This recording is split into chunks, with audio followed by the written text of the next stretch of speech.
여러분들 혹시 우리나라 방위산업에 대해 어떻게 생각하고 계신가요? 방위산업? 얼마 전에 폴란드에다 어마어마하게 많이 수출하지 않았나? 이 정도면 아주 좋아. 이렇게 생각하시는 분들이 많으실 텐데요. 먼저 2020년 기준 우리나라의 방산 수출 연간 수주 규모는 연평균 30억 달러 규모였습니다. 30억 달러라고 하면 한 하루 약 3조 8천억이 넘기 때문에 작지 않은 규모라고 할 수 있죠. 그러나 대한민국은 아직 배가 고픕니다. 2021년에는 연평균 72억 5천만 달러, 한 하루 약 9조 4천억까지 2배 증가하더니 2022년 11월을 기준으로 올해 국내 방산 기업들의 해외 수주 규모는 무려 170억 달러로 증가해버린 겁니다. 이 돈을 하나로 계산해보면 약 24조 1655억 원으로 역대 최대 수주 기록을 세운 상태라고 하죠. 이렇게 빠른 속도로 엄청난 성장을 이루는 우리나라의 방위 산업은 특히 스웨덴 싱크탱크 스톡홀름 국제평화연구소에서 눈에 띄었다고 하는데요. 이 단체에서 발표한 2022년 세계 무기 수출국 10위 중 수출 점유율 8위를 차지한 것이죠. 이 수치는 지난 2017년부터 2021년까지 얼마나 많은 성장을 이뤄냈는지, 무기 수출 시장에서 최근 5년간 얼마나 큰 영향을 미치고 있는지를 판단한 것이라고 하거든요. 대한민국은 여기서 전 세계 무기 수출 증가율 1위를 찍어버립니다. 박수!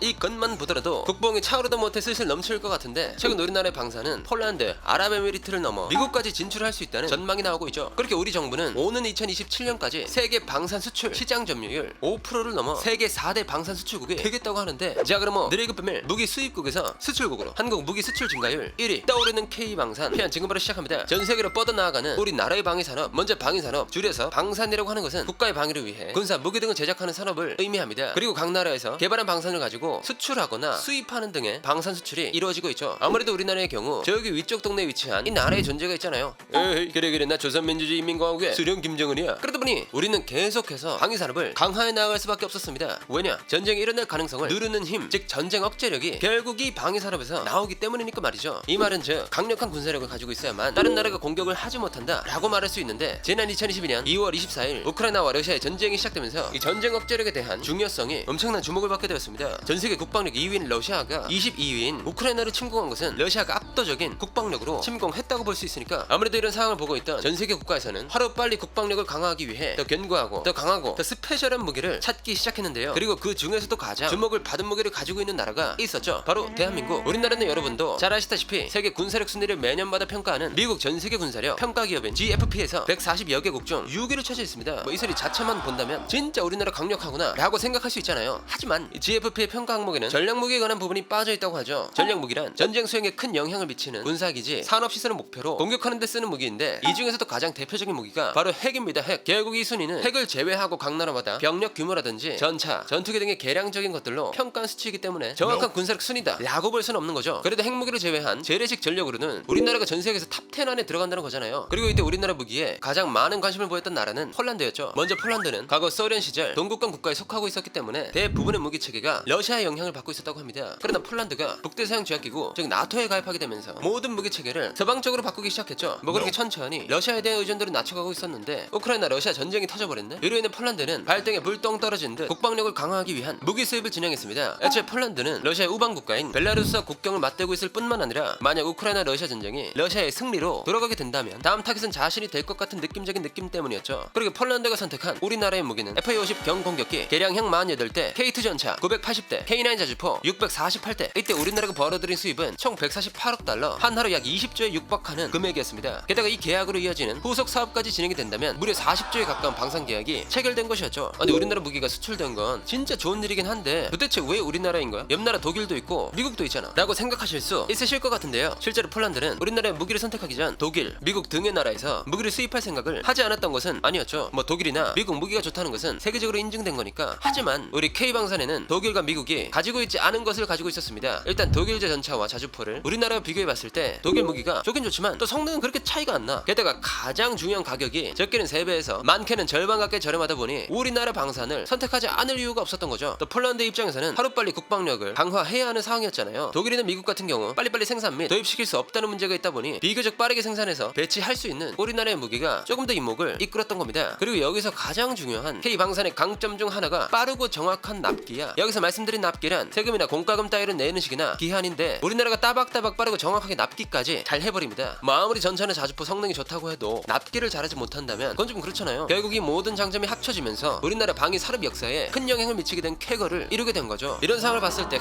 우리나라 대단하다 라는 생각이 저절로 들기 시작하는데 올해 우리나라 방산 수출의 쾌거는 폴란드뿐만이 아니었죠. 이집트에는 2조 원대 규모의 K9 자주포 수출, 아랍에미리트로는 약 3조 9천억 원 규모의 천공2와 3,900원 규모의 천공2 발사대를 수주 한 곳으로 알려져 있습니다. 최근에는 1조 1천억 원 규모의 FA-50 경공격기가 말레이시아로 수출될 가능성이 굉장히 높아졌다고 하죠. 이로 인해 스톡홀름 국제평화연구소에서는 2021년 세계 무기 수출국 10위 중 수출 점유율 8위로 우리나라를 선정하기도 했습니다. 2020년 기준 우리나라의 방산 수출 연간 수주 규모는 연평균 30억 달러 규모였지만 2021년에는 연평균 72억 5천만 달러, 한 하루 약 9조 4천억까지 2배가 넘게 증가했고 2022년 11월을 기준으로 올해 국내 방산 기업들의 해외 수주 규모는 무려 170억 달러로 증가해버렸기 때문이죠. 이 돈을 하나로 계산해보면 약 24조 1650억 원으로 역대 최대 수주 기록을 세운 상태라고 합니다. 이런 미친 듯한 우리의 성장률은 방산 수출 국가 상위 25개국 가운데 가장 높은 것으로 전세계 무기 수출 증가율 1위를 찍어버린 것이죠. 그리고 최근 지금까지 상상도 못했던 국가가 우리나라의 방위 산업에 관심을 가지고 있다는 것이 알려졌는데요. 그 나라는 영국, 프랑스, 독일도 아닌 바로 미국?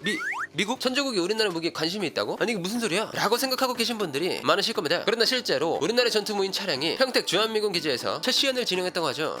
헬로 코리아. 그래서 이번에 보여줄 게 뭐라고? 전투 무인 차량? 일단 한번 보자. 자자, 이거 참 좋아. 어차피 미국도 첨단 기술에 관심 있을 테니까 천천히 둘러봐봐. 이게 메이드 인 코리아거든. 메이드 인 코리아? 오, 이거 나쁘지 않은데 이거 진짜 너네가 개발한 거 맞음? 에헤이, 맨날 속고만 사는다 진짜. 이거 한번 잘 생각해보라고. 내가 보다 나쁘지가 않아. 네, 여기서 말씀드린 전투 무인 차량은 말 그대로 사람이 직접 운전하지 않고 자율주행을 할 수 있는 무인 차량인데요. 이 무인 차량의 이름은 아리온 스매스로 1회 충전만 하면 100km 주행이 가능하다고 알려져 있습니다. 이때 장애물을 피하는 것은 물론 총소리가 나게 되면 총구를 돌려 최대 200발을 장착해 공격을 할 수 있다고 하죠. 또 이 차량에는 550kg을 탑재할 수 있어 탄약 물자 소성은 물론 부상자까지 이송할 수 있다는 장점이 있다고 합니다. 여기에 최대 6m 높이까지 확장할 수 있는 수직 확대 장치를 탑재하게 되면 반경 3에서 4km 이내 인근 지형 지물과 저기 움직임까지 탐지할 수 있어 감시 정찰 자산으로 활용 가능하다는 평가가 있기도 했죠. 아무래도 미래전의 핵심 전력 중 하나로 손꼽히는 무인 차량이다 보니 주한미군 기지에서도 우리나라의 무기에 관심을 가지고 있는 것 같은데 실제로 이번 성능 시연은 주한미군 기지에서 처음으로 미국 사령관들이 직접 참가해 시행된 것이라고 합니다. 이거 잘만 하면 또 다른 방산 수출의 길을 열 수 있겠다 라는 희망이 들기 마련인데 우리나라의 방산 수출의 규모와 가능성이 계속 증가하면서 정부는 최근 오는 2027년까지 세계 방산 수출 시장에 변화를 주겠다는 계획을 발표하기도 했습니다. 바로 방위산업 수출 전략 산업화 계획. 이 계획은 2027년까지 2.8%인 수출 점유율을 5%까지 끌어올려 세계 4대 방산 수출국으로 도약하겠다라는 목표를 수립한 것이죠. 그리고 여기에 포함된 핵심 추진 과제 5개를 살펴보게 되면 첫째, 탄소 복합 소재 등 40개 핵심 소재 부품의 기술 개발 추진. 둘째, 기계 항공, 소재, 부품, 장비 등 분야에 연 500억 원 규모의 예산을 투입해 3,300명의 인력 양성 추진. 셋째, 첨단 해외 기업의 연구 개발센터 국내 유치로 국제 기술 협력 강화. 넷째, 2027년까지 1조 원 이상 투입해 국방 기술이 민간 이전, 민간 혁신 기술에 국방 분야 접목, 민국 겸용 기술 개발 등 혁신형 연구 개발 추진. 다섯째, 방위 산업 완제품 수출과 기술 이전, 현지화, 유지 보수 서비스를 결합한 전주기적인 시스템 수출 전략 고도화입니다. 이 밖에도 국방부에서는 방위 산업과 관련된 사업을 대기업뿐만 아니라 중소기업까지 확장하기 위한 방안을 마련 중이라고 하죠. 만약 이 계획이 이루어진다면 핵을 보유하고 있지 않은 채 세계 상위권 국가들과 비빌 수 있는 경쟁력을 아주 확실하게 갖추게 되는 거잖아요.